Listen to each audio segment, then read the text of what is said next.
وَلَكُمْ أَعْمَالُكُمْ، ہمارے لیے ہمارے اعمال ہیں اور تمہارے لیے تمہارے اعمال. لا حجۃ بیننا وبینکم، ہمارے درمیان اور تمہارے درمیان کوئی جھگڑا نہیں. اللہ یجمع بیننا، اللہ ہمیں آپس میں جمع کرے گا اور اسی کی طرف لوٹ کر جانا ہے. یہ آیت 15 ایک آیت ہے لیکن اس میں احکام بہت سارے ہیں. مفسر ابن کثیر رحمہ اللہ نے فرمایا کہ یہ آیت کریمہ 10 جملوں پر مشتمل ہے جس میں سے ہر جملہ ایک مکمل مضمون ہے. آیت الکرسی کے سوا اس کی مثال اور کوئی آیت نہیں ملتی. والذین یحاجون، اور جو لوگ اللہ کے بارے میں جھگڑتے ہیں اس کے بعد کہ اس کی دعوت قبول کر لی گئی، ان کی دلیل ان کے رب کے نزدیک باطل ہے اور ان پر بڑا غضب ہے اور ان کے لیے بہت سخت سزا ہے. اللہ الذی، اللہ وہ ہے جس نے حق کے ساتھ یہ کتاب نازل کی اور میزان بھی، میزان یعنی روز قیامت وزنوں کا تولا جانا برحق ہے، اور یہ قرآن بھی میزان ہے، ترازو ہے حق اور باطل کا. وما یدریک، اور تجھے کون سی چیز آگاہ کرتی ہے شاید کہ قیامت قریب ہو. یستعجل، اسے وہ لوگ جلدی مانگتے ہیں جو اس پر ایمان نہیں رکھتے، اور وہ لوگ جو ایمان لائے وہ اس سے ڈرنے والے ہیں اور جانتے ہیں کہ وہ حق ہے. دنیا میں بھی جنہوں نے تیاری کرنی ہوتی ہے وہ وقت مانگتے ہیں، اور جو فیل ہونے والے ہوتے ہیں وہ کہتے ہیں بس جلدی سے ہو جائے جان چھوٹے. تو یہی حال کافروں کا تھا کہ قیامت کب آئے گی، آ جائے دیکھ لیں. سنو، بے شک وہ لوگ جو قیامت کے بارے میں شک کرتے ہیں یقیناً وہ بہت دور کی گمراہی میں ہیں، یعنی بچنے کا پھر کوئی چانس نہیں ہے. اللہ لطیف، اللہ اپنے بندوں پر بہت مہربان ہے. یرزق من یشاء، رزق دیتا ہے جسے چاہتا ہے. اللہ کا دینا یہ لوگوں کے فائدے کے لیے ہوتا ہے اور نہ دینا بھی فائدے کی ہی بنا پر ہوتا ہے. والقوی العزیز، اور وہی بہت قوت والا سب پر غالب ہے. جو کوئی آخرت کی کھیتی چاہتا ہے ہم اس کے لیے اس کی کھیتی میں اضافہ کریں گے، اور جو کوئی دنیا کی کھیتی چاہتا ہے ہم اسے اس میں سے کچھ دے دیں گے، اور آخرت میں اس کے لیے کوئی حصہ نہیں. یعنی جو تمام معاملات میں آخرت کو سامنے رکھتا ہے تو اللہ اس کی آخرت محفوظ کر دیتا ہے، اور جو بس دنیا کی حد تک سوچتا ہے تو آخرت سے ہاتھ دھو بیٹھتا ہے. ام لہم شرکاء، یا ان کے لیے کچھ ایسے شریک ہیں جنہوں نے ان کے لیے دین کا وہ طریقہ مقرر کیا ہے جس کی اللہ نے اجازت نہیں دی، اور اگر فیصلہ شدہ بات نہ ہوتی تو ضرور ان کے درمیان فیصلہ کر دیا جاتا، اور بے شک ان ظالموں کے لیے دردناک عذاب ہے. تر الظالمین، تو ان ظالموں کو دیکھے گا کہ اس سے ڈرنے والے ہوں گے جو انہوں نے کمایا حالانکہ وہ ان پر آ کر رہنے والا ہے. والذین آمنوا، اور وہ لوگ جو ایمان لائے اور انہوں نے نیک اعمال کیے، فی روضات الجنات، وہ جنتوں کے باغوں میں ہوں گے، ان کے لیے جو وہ چاہیں گے ان کے رب کے پاس ہوگا، یہی بہت بڑا فضل ہے. ذالک الذی، یہ ہے وہ چیز جس کی خوشخبری اللہ اپنے ان بندوں کو دیتا ہے جو ایمان لائے اور انہوں نے نیک اعمال کیے. کہہ دے میں تم سے اس پر کوئی اجرت نہیں مانگتا مگر رشتہ داری کی وجہ سے دوستی. یعنی تم میرے ساتھ کوئی تعاون نہیں کرتے نہ کرو، حق نہیں سنتے نہ مانو، مگر کوئی قرابت داری کا خیال تو رکھو. یعنی میں تمہارا رشتہ دار ہوں، تمہارا اپنا ہوں، کم از کم اتنا تو خیال رکھو کہ مجھے اپنا دشمن نہ سمجھو اور میری بات سن لیا کرو، بے شک اس کو مانو نہ مانو. جیسے ابو طالب اگرچہ ایمان نہیں لایا تھا مگر وہ قرابت کی وجہ سے رسول اللہ صلی اللہ علیہ وسلم کی حمایت اور آپ کا دفاع کرتا رہا. شیعہ اس آیت کا بالکل ہی غلط مطلب نکالتے ہیں. وہ قربا سے مراد اہل بیت لیتے ہیں اور کہتے ہیں کہ اس میں اہل بیت سے خصوصی محبت اور دوستی کا مطالبہ کیا گیا ہے، حالانکہ خطاب اہل مکہ کو ہے، کافروں کو، مسلمانوں کو خطاب نہیں ہے کہ اہل بیت کا خاص خیال رکھو. یہ تو وہی پیغام ہے جو تمام انبیاء اپنی دعوت کے بعد کہتے کہ ہم تم سے کسی مال کا سوال نہیں کرتے، ان اجری الا علی رب العالمین. تو یہ وہی بات ہے کہ رسول اللہ صلی اللہ علیہ وسلم نہ ماننے والوں کو انسانیت کا، رشتہ داری کا احساس دلوا رہے ہیں. اس کا آپ کو حکم دیا گیا، قل، کہ آپ کہہ دیں میں تم سے اس پر کوئی اجرت نہیں مانگتا مگر رشتہ داری کی وجہ سے دوستی، اور جو کوئی نیکی کمائے گا ہم اس کے لیے اس میں خوبی کا اضافہ کریں گے، یعنی نیکی کا بڑھ چڑھ کر بدلہ دیں گے. ان اللہ غفور شکور، یقیناً اللہ بے حد بخشنے والا نہایت قدردان ہے. ام یقولون افطرا، یا وہ کہتے ہیں کہ اس نے اللہ پر جھوٹ باندھا ہے، سو اگر اللہ چاہے تو تیرے دل پر مہر کر دے، اور اللہ باطل کو مٹا دیتا ہے اور حق کو اپنی باتوں کے ساتھ ثابت کر دیتا ہے. یقیناً وہ سینے کی بات کو خوب جاننے والا ہے۔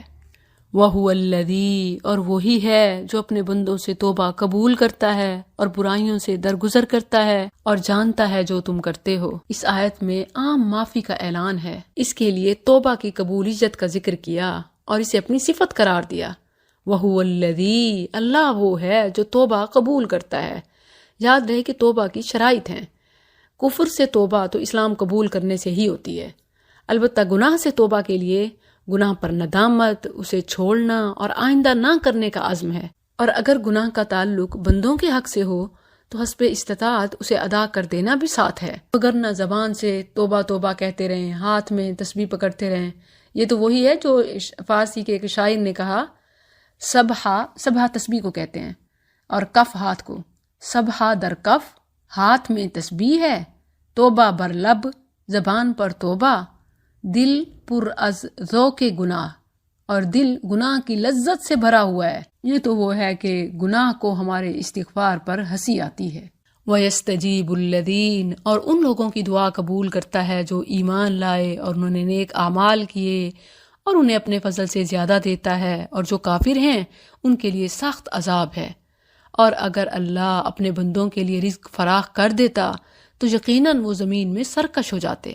یہ جو ہم بار بار پڑھتے ہیں نا، اللہ جس کے لیے چاہتا ہے بڑھاتا ہے، جس کے لیے چاہتا ہے گھٹاتا ہے، بسط اللہ الرزق لمن یشاء ویقدر، اس کا یہاں جواب دیا جا رہا ہے کہ اللہ ایسے ہی اندھی تقسیم نہیں کرتا، بلکہ اگر کسی کو نہ دینے میں بھلائی ہو تو اللہ یقدر، تنگ کرتا ہے، اور بڑھاتا ہے تو خیر کا ہی اس سے مطالبہ کرتا ہے کہ وہ اسے اللہ کی راہ میں لگائے اور آخرت کو خریدنے میں۔ لیکن ینزل بقدر ما یشاء، اور لیکن وہ ایک اندازے کے ساتھ اتارتا ہے جتنا چاہتا ہے، یقیناً وہ اپنے بندوں سے خوب باخبر، خوب دیکھنے والا ہے۔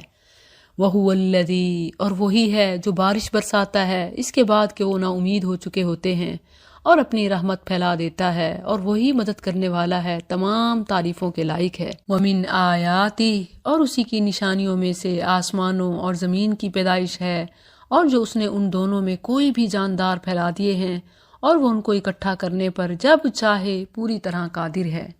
وَمَا أَصَابَكُمْ، اور جو بھی تمہیں کوئی مصیبت پہنچی تو وہ اس کی وجہ سے ہے جو تمہارے ہاتھوں نے کمایا، اور بہت سی چیزوں سے درگزر کر جاتا ہے۔ یہاں ایک مشہور سوال کیا جاتا ہے کہ پھر بچے اور دیوانے ان پر مصیبتیں کیوں آتی ہیں، ان کے کون سے ایسے اعمال بد ہوتے ہیں؟ جواب یہ ہے کہ آیت میں خطاب ان لوگوں سے ہے جو مکلف ہیں۔ بچے اور دیوانے مکلف ہی نہیں ہیں، نہ ان پر آنے والی مصیبتیں ان کے گناہوں کی وجہ سے ہوتی ہیں، بلکہ وہ تو اللہ کی حکمت کے تحت آتی ہیں جسے وہی بہتر جانتا ہے، اور اس پر بھی ان کے لیے اجر ہے کہ پھر روز قیامت حساب بھی نہیں ہونا اور وہ جنتی ہوں گے۔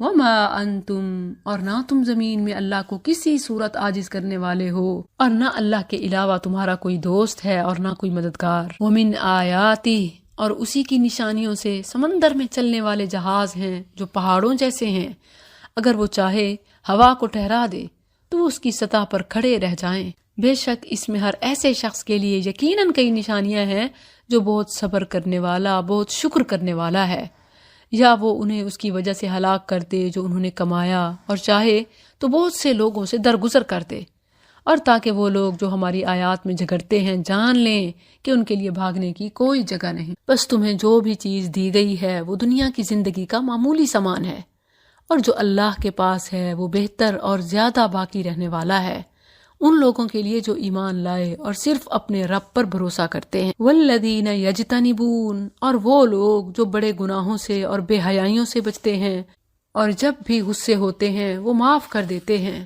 اور وہ لوگ جنہوں نے اپنے رب کا حکم مانا اور نماز قائم کی، اور ان کا کام آپس میں مشورہ کرنا ہے، اسی سے سورت کا نام ہے شورا۔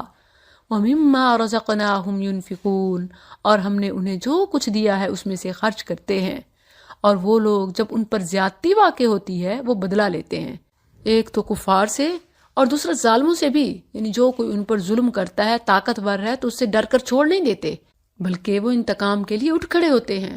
ہاں، جب قدرت پا لیتے ہیں تو پھر چھوڑ دیتے ہیں، جیسے یوسف علیہ السلام کی مثال ہے، لا تثریب علیکم اليوم، ایک آیت میں معاف کرنے کی فضیلت ہے، دوسری میں بدلہ لینے کی۔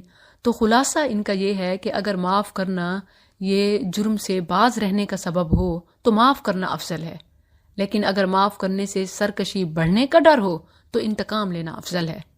شاعر نے کہا اذا انت اکرمت الکریم ملکتہ، جب تم کسی معزز آدمی کی عزت کرو گے تو اس کے مالک بن جاؤ گے۔